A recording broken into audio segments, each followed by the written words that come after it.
There was a knock at our door that night, and whoever it was lying to us the entire time. If stories like this keep you up at night, hit subscribe, because this one still gives me chills. My wife Cheryl and I own a farm in Buckingham, Iowa. We grow corn. It's a quiet life, the kind where your nearest neighbor is half a mile away in either direction, and you know every one of them by name. This happened back in August of 2018, on a slightly rainy night, the kind of ordinary evening you don't expect to remember for the rest of your life. Our neighbors George and Kenny were the closest thing we had to next door. Farmers like us. Good, honest people. That evening, George and his wife had come over. We spent the night playing board games, talking, laughing, nothing out of the ordinary. Around 11, they said their goodbyes and headed home. It's barely a straight drive between our places, 30 seconds at most. After they left, Cheryl and I settled in to watch one of our favorite movies. It had been a long day on the farm, and we were both tired, the kind of tired where your eyes start to close on their own. We were probably going to fall asleep right there on the couch. Then, there was a knock at the front door. Out here, a knock at that hour doesn't happen. Not once, in all our years on this farm, had anyone come to our door that late. I lowered the volume on the TV. We sat still, listening. About 20 seconds passed. Then another set of knocks, and this time, a muffled voice. "We need help." I started to get up, but Cheryl grabbed my arm. I looked at her. She shook her head. "No." I whispered that I'd just ask who it was. She said we shouldn't even do that it would only confirm we were home. But if someone was standing on our porch in the middle of nowhere, they probably already knew that. I walked to the door anyway. "Who is it?"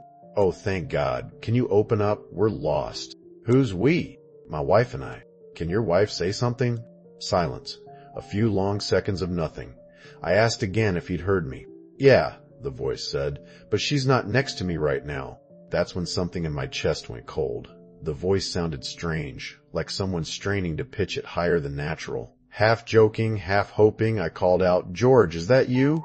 "Yeah," the voice answered, except now it had dropped noticeably lower. For 1 second, I actually let myself believe it, but something told me not to open that door yet. Out here, nobody shows up lost at your porch after dark. It simply doesn't happen. So I asked one more thing, just to be sure. "Prove it. What's your wife's name?" The voice, now clearly unfamiliar, answered flatly, "That's a trick question." Every bit of relief I'd felt disappeared instantly. I grabbed my phone to call the real George. Cheryl was already saying we needed to call the police. I told her to wait, just 1 second. George picked up on the third ring. I asked if he was standing at our front door right now. "No," he said. "Why?" I told him someone out there was trying to trick their way inside. He said he'd come right over. More knocking followed. I raised my voice through the door. "I have a shotgun waiting if you don't leave right now." The voice answered calmly. "We're just trying to use a phone. That's all we need." Cheryl was already on the line with emergency services. Out here, help can take a long time to arrive, and that's when we heard it. Footsteps. More than one set, moving slowly across the wooden deck that wraps around our house.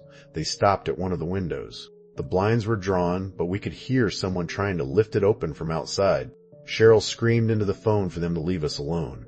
I ran upstairs, grabbed my shotgun from the closet, and shouted at the top of my lungs for whoever was out there to get off our property. A few seconds later, more pounding at the door. But this time it was George's actual voice yelling for us to open up. I let him in. He had his own shotgun in hand and told us he hadn't seen a single person or car as he pulled up the drive. He stayed with us until an officer finally arrived. We walked the property together. Nothing. No trace of anyone. We installed security cameras on the house not long after, something that had never even crossed our minds before that night. To this day, it still unsettles me to think that the only thing standing between us and whoever was outside that night was a wooden door. Looking back now, I think about how close we came to opening that door out of trust, out of kindness, before something held us back. Trusting your instincts, being cautious, and turning to Allah in moments of fear. That's what got us through that night. Evil doesn't always announce itself loudly. Sometimes it knocks softly and asks for help, and it's in those quiet, uncertain moments that patience, caution, and faith matter the most.